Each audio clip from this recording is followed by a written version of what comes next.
내 사업을 하고 싶다는 간절한 소망에 날개를 달아주는 청년 창업 런웨이, 저는 현병수입니다. 올해부터요 2018년까지 한국 방문의 해라고 하는데요. 코리아 하면 떠오르는 거 뭐니 해도 한국의 맛, 바로 한식이라는 생각이 듭니다. 이 한식의 가장 큰 매력, 아무래도 손맛이라고 생각이 드는데요. 정성껏 만든 한국 대표 메뉴로 글로벌의 꿈을 키우고 있는 오늘의 주인공, 먼저 화면으로 만나보시죠.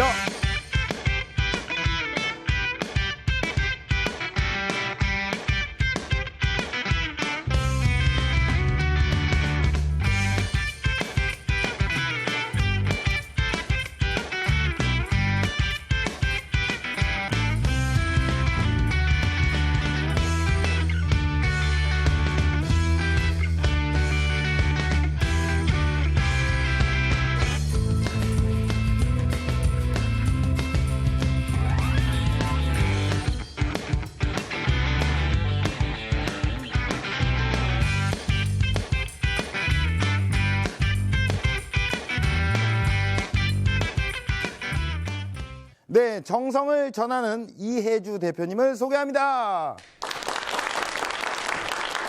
네, 안녕하세요. 아주 예, 오늘 생일이세요? 아닙니다. 매일 생일입니다. 아, 그래요? 활짝 웃고 들어오시니까, 예. 감사합니다. 이름만 들었을 때는 거의 여성분이 나오실 거라고 좀 생각을 했었는데, 네네. 예, 남자분이 활짝 웃고 나오시네요. 마음씨는 여성입니다. 아, 예. 네. 간단하게 사업 소개를 좀 부탁드릴게요. 예, 저는 주식회사 음식점 닥터 대표 브랜드 이혜주 수제갈비 대표이사 이혜주입니다. 반갑습니다. 창업하신 지는 얼마나 되셨나요? 외식업을 경영한 지는 약 20년 정도 됐고요. 네. 예, 지금 제가 음식점 닥터라는 병원 회사를 만든 거는 네. 약 2년 정도 됐습니다. 아, 그렇군요. 네. 처음에 사실 그 갈비집 이런 약간 느낌이 네네. 초기 자본금이 좀 많이 들어가잖아요, 이게. 네, 약간 맞습니다. 부담이 될 정도로 좀 들어가지 않나요? 고깃집 창업 그러면 보증금 들어가고 인테리어 그렇죠. 들어가고 초기 투자가 많이 들어가죠. 예. 네. 소자본 창업 이런 거 굉장히 많이 봤거든요. 네, 근데 알고 보면 소자본이 아니더라고요. 저희는 소자본입니다. 아, 그래요? 네. 그럼 굉장히 디테일하게 물어보고 싶은데 네, 일단 네. 준비하신 영상을 보고 네, 이야기를 마저 나눠볼게요. 네. 예, 여기는 1층 저희 사무 공간입니다. 예, 여기는 그 영업팀, 그다음에 지원팀, 예, 총무팀이 근무를 하고 있고요. 오늘 또 평일 중요한 시간이다 보니까 현장 중심으로 열심히 땀을 흘리고 있습니다. 예, 이제 사무실 구경하셨으니까 예, 이제 저희 매장을 구경시켜드리겠습니다. 자, 이쪽으로 가시죠. 예, 저희 매장은 카페풍 인테리어를 했습니다. 예, 약간 외곽에 있고 펜션 분위기다 보니 일반 고깃집과 차별하기 위해서 카페풍으로 좀 꾸며봤습니다. 예, 저희 셀프에는 신선한 프레쉬로 각종 야채, 그다음에 여러 사이드 음식까지 골고루 준비가 되어 있습니다. 예, 고객들이 편안하게 무한 리필로 편하게 드실 수 있는 컨셉으로 손님들을 저희가 맞이하고 있습니다.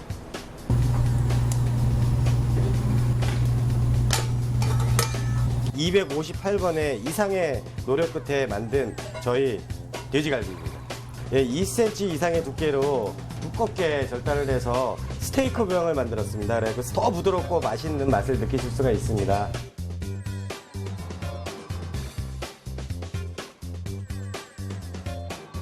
저희가 점심 때는 이렇게 콜라보레이션 세 가지의 핵심 메뉴를 소비자들에게 착한 가격에 제공을 하고 식사까지 포함된 가격으로, 고깃집의 항상 문제점 점심 매출, 이 점심 매출을 올리기 위해서 착한 가격과 스타 메뉴의 콜라보레이션을 해갖고 많은 점심 매출을 유치하고 있습니다.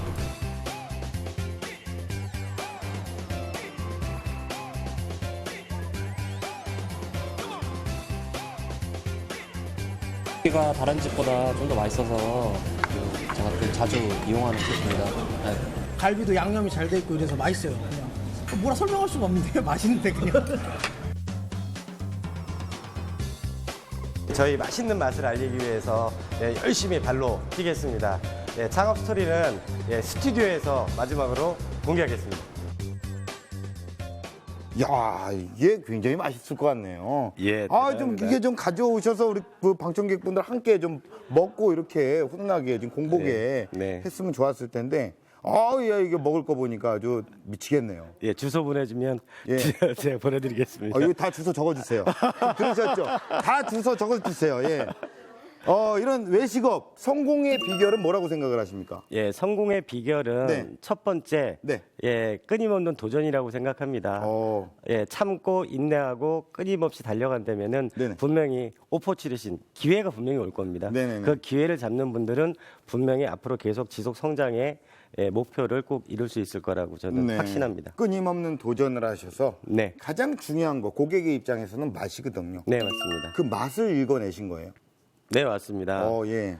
그 맛을 만들기 위해서는 끊임없이 연구를 했는데요. 네네네. 약 258번의 수정을 거쳐서 지금 현재 이해주 수제갈비가 탄생이 됐습니다.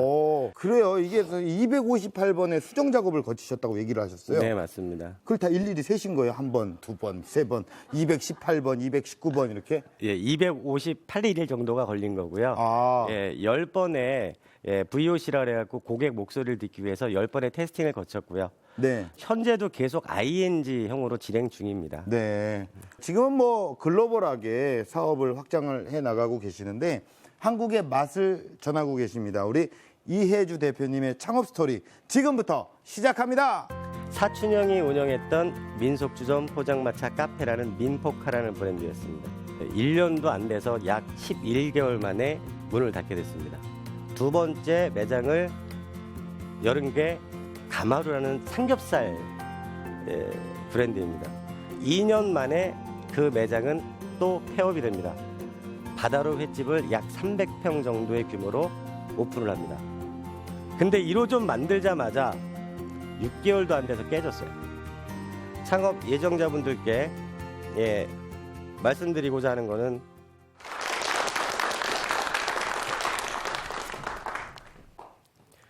자, 반갑습니다.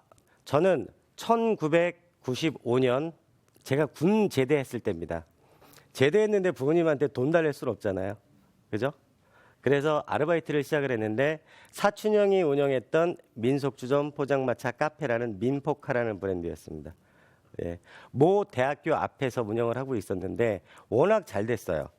그래서 그 아르바이트를 하면서 카운터도 봤었고 또 요리를 또 배울 수 있는 기회가 됐었고 또 서비스를 할 수 있는 기회가 됐었고 그때는 여러 홍보 채널이 없었습니다. 마케팅 채널들이 좀 극히 드물었기 때문에 직접 찾아가는 학생들을 저희가 학교로 찾아가서 학과를 찾아가서 동아리를 찾아가서 고객을 유치하는 그런 활동으로 그 브랜드는 성행을 했었죠. 그러다가 잘 돼서 사춘형이 2호점을 만들었고 또 잘 돼서 3호점을 만들었어요. 2호점, 3호점을 준비를 하면서 사춘형이 저한테 제안을 합니다. 야, 너 보니까 이쪽에 좀 적성이 맞는 것 같다. 인물도 그때는 좀 괜찮았어요, 제가. 지금은 살이 쪘는데 그때는 인물이 좀 출중했습니다. 사춘형의 제안으로 그 매장을 제가 한번 경영을 했습니다. 사춘형이 수익 나오는 부분에 몇 %를 받기로 하고 아르바이트가 아닌 그 매장의 매니저로 승격이 된 거죠. 그럼 매니저 직책을 맡아보면서 제가 운영을 약 1년 동안 해봤습니다. 근데 과연 1년 동안 제가 그 민포카라는 1호점을 경영을 하면서 과연 지속 경영을 할 수 있었을까요? 아니요. 1년도 안 돼서 약 11개월 만에 문을 닫게 됐습니다. 그 이유는 하나가 잘 되니까 주위에 지속적으로 좋은 매장들이 생기는 거예요.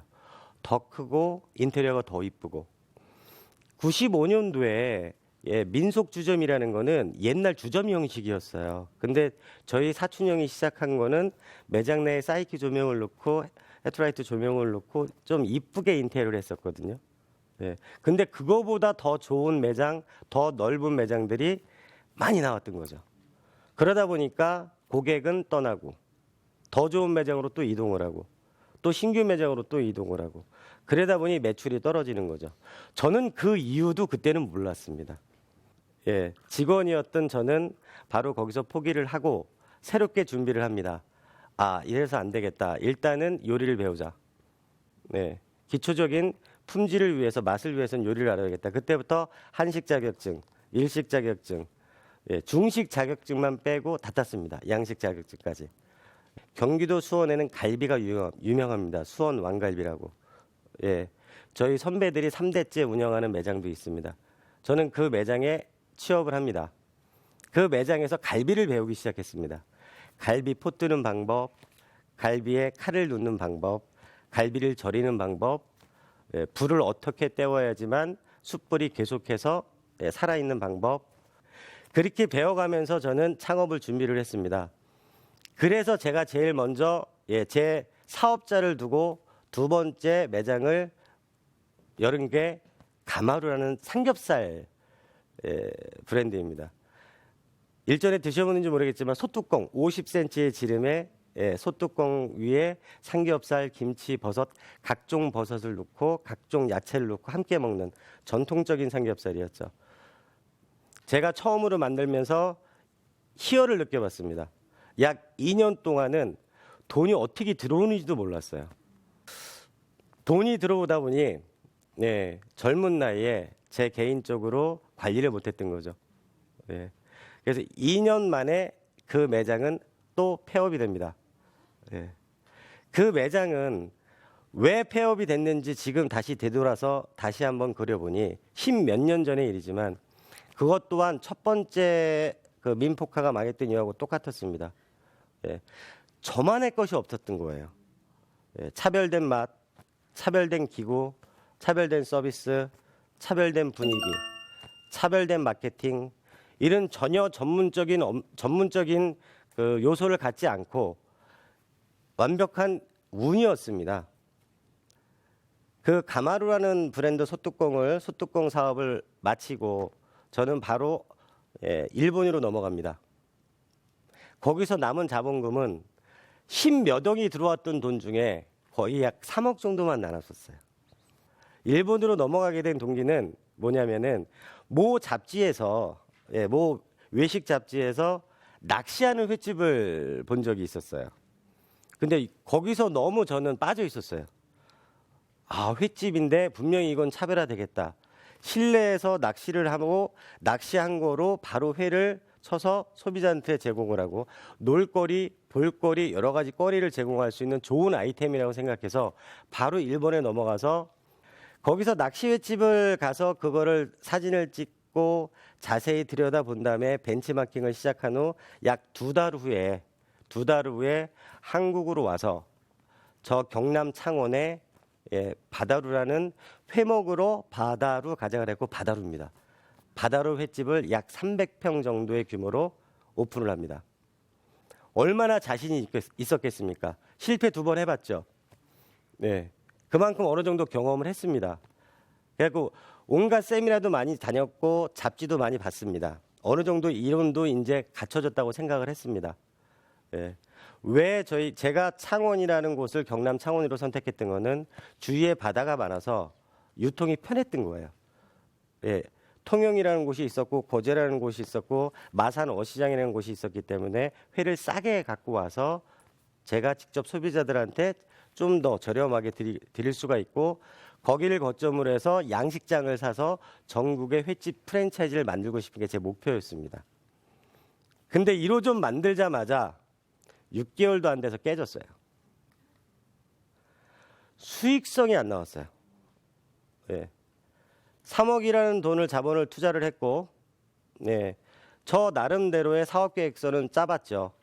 투자 대비 수익률, 원가 대비 마진율, 인건비, 재경비 다 따져봤죠. 근데 3억이라는 돈은 보증금 1억만 빼고 전부 날렸습니다. 제가 생각했던 양식장의 대표님이 배반을 하셨고 첫 번째, 두 번째 그 건물을 임대를 했었는데 6개월 만에 거기가 경매로 넘어갔어요. 이런 터무니없는 실수를 제가 한 거죠. 계약을 하기 전에 등본만 떼어봤어도 아니면 부동산하고 같이 계약을 했으면 되는 건데 건물주하고 제가 다이렉트로 임대차 계약을 맺었습니다. 이 두 가지의 악조건을 갖고 어쩔 수 없는 보증금만 갖고 바로 나왔습니다. 저는 여태까지 돈을 꿔본 적이 없어요. 저희 아버님 빼고는. 예. 아버님을 그때 괴롭힌 게 제가 약 3개월 정도 괴롭혔던 것 같아요. 예. 아버님 돈 좀 꿔주세요. 아버님 돈 좀 꿔주세요. 그때 아버님이 빌려주신 돈은 퇴직을 하시면서 퇴직금을 받은 몇 분의 몇입니다. 그 돈 갖다 제가 시작한 게 갈비입니다. 제가 제일 잘했던 게 뭔가, 제가 제일 잘 알고 있는 게 뭔가, 그때부터 갈비 사업을 시작합니다.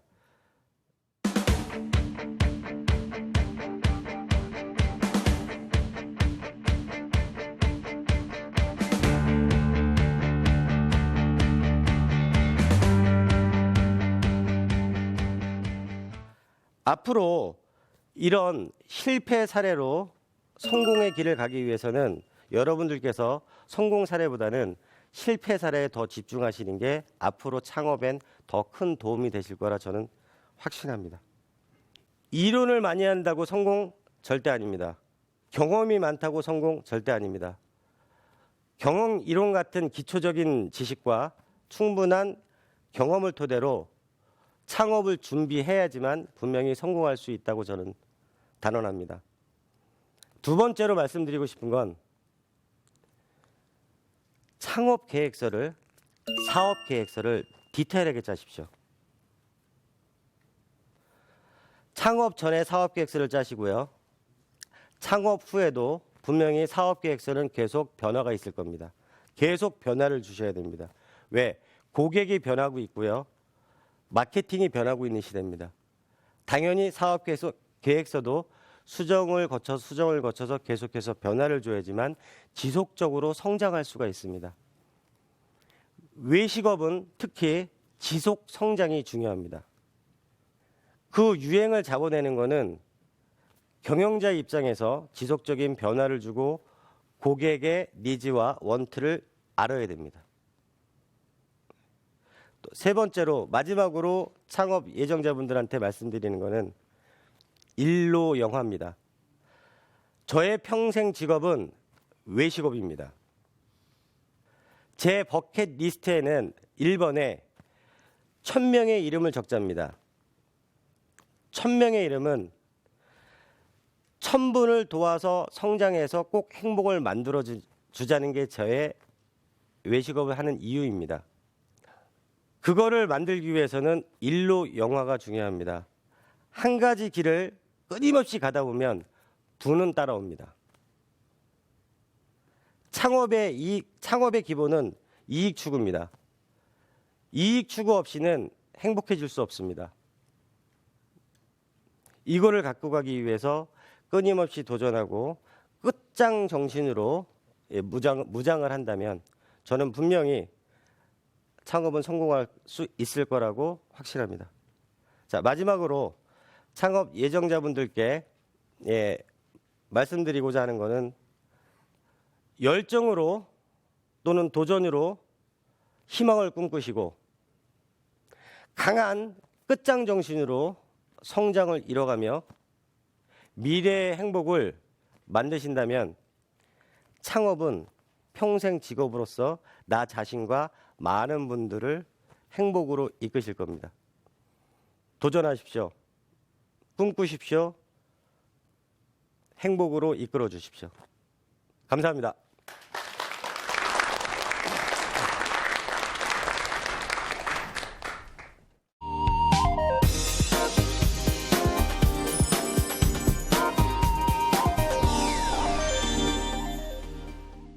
네, 강연 잘 들었습니다. 아주 재밌게 잘 들었습니다.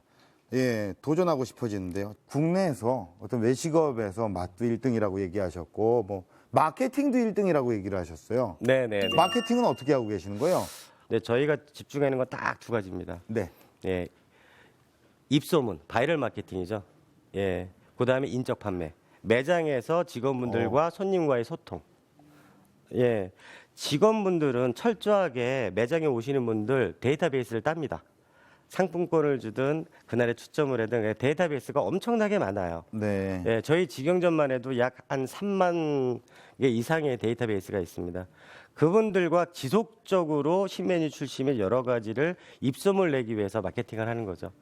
SNS부터 소셜부터 모바일부터 많이 있겠지만 제일 중요한 거는 매장 내에서 입소문을 어떻게 만드냐의 싸움이라고 저는 생각을 합니다. 네. 네. 이렇게 여러 번 하면서 지금 느끼신 거잖아요. 네, 맞습니다. 아마 많은 분들이 지금도 업종 변경을 조금 이렇게 해야 되나 이렇게 힘들어하시는 분들이 있습니다. 그런 분들이 꼭 염두에 두어야 할 것은 무엇가 있을까요? 첫 번째는 네. 포기하지 않으셨으면 좋겠어요. 많은 상담을 하시고 많이 찾아오시는데 첫 번째 모든 분들이 너무 힘든 상황이다 보니 포기를 많이 하세요. 네. 그럴 때는 포기하지 마시고 철저하게 그 입지에 맞는 아이템 선별을 제대로 하시고 차별된 맛을 심어 놓으면 적은 소자본으로 거의 안 들어가는 돈으로도 다시 그래프 곡선을 올릴 수가 있습니다. 그 매장을 다시 매도를 하시든 아니면 거기서 적자를 보실 때 그냥 포기를 하시면 그거는 다시 다음에도 방법이 없습니다. 창업 전화를 할 땐, 창업 변경을 할 때는 철저하게 전문가의 도움을 받아서 네. 업종 변경을 먼저 고려하시는 게 최고의 방법이라고 생각을 합니다. 경영자는 의사결정이 중요합니다. 빠른 선택과 집중, 그다음에 그걸 통해서 의사결정을 해야지만 네. 다시 한 번의 기회가 올 수 있다고 저는 판단을 합니다. 네, 오늘 뭐 너무 좋은 얘기를 해주셔서 네. 시간이 부족하다고 느껴요. 네, 네. 제가 사실 이렇게 질문하고 싶은 게 굉장히 많거든요. 네. 그런데 공식 질문을 갑자기 드릴게요. 네, 너무 공식 또 이렇게 질문이요. 좋은 말씀을 많이 해주셔서 진심으로 감사드리고요. 네, 네. 공식 질문 드리겠습니다. 우리 네, 네. 대표님에게 수제갈비란 무엇입니까? 수제갈비란 해바라기입니다. 해바라기는 항상 웃고 있지 않습니까? 주위에 꽃도 많고, 네. 그 안에는 희망도 있을 거고 성장도 있을 거고, 저는 꿈꾸는 외식업은 행복이라고 생각합니다. 네. 외식업을 경영하는 모든 분들이 항상 웃는 얼굴로 행복하게 손님을 맞고 행복하게 돈을 센다면 그만한 직업이 더 있을 수 있을까요? 맞습니다. 행복하게 돈을 세는 거. 이게 좋죠. 내 귀에 딱 꽂히네요. 네네. 앞으로 어떤 런웨이를 꿈꾸실 겁니까? 저는 제가 목표로 삼은 그 해외 글로벌 선택과 집중 중에 올해는 글로벌 쪽에 집중을 많이 했습니다. 올 한 해 2016년은 중국, 동남아를 시점으로 해갖고 유럽까지 저희 수제갈비를 이해주 수제갈비를 알리도록 열심히 뛰어보겠습니다. 네, 나중에 제가 해외여행 갔을 때 네. 대표님의 매장을 보면 너무 반가울 것 같아요. 감사합니다. 앞으로도 정말 토종의 맛으로 세계의 무대를 사로잡는 모습을 기대하도록 하겠습니다. 네. 오늘 나와주셔서 고맙습니다. 감사합니다.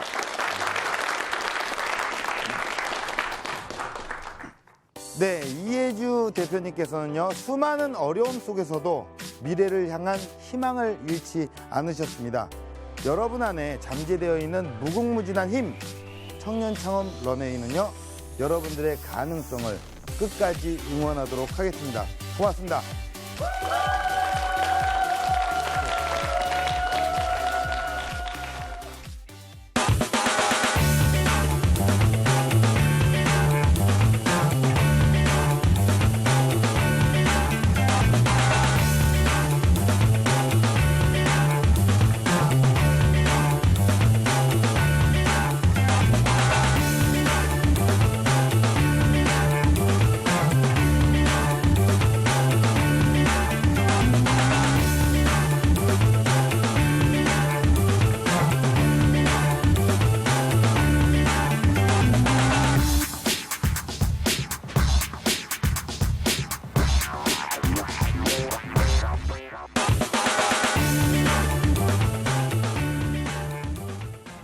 짧게 간략간략 전달하다 보니까 많은 거를 노하우를 좀 많이 전달을 못했던 것 같아요. 좀 아쉬움이 남네요. 창업할 때 제일 중요한 3요소가 있어요. 자본하고 입지하고 그 다음에 그 아이템. 그 중에 제일 중요한 게 더 플러스돼서 사람이라는 거. 창업 후에는 현실적으로 더 많은 A부터 Z까지 어려움들이 닥칠 텐데 그때마다 어려움이 있을 때는 항상 전문가의 조언을 받아서 바로 대안을 잡아서 실행할 수 있는 PDCA를 할 수 있게끔 모든 분들께 좀 전하고 싶었었어요.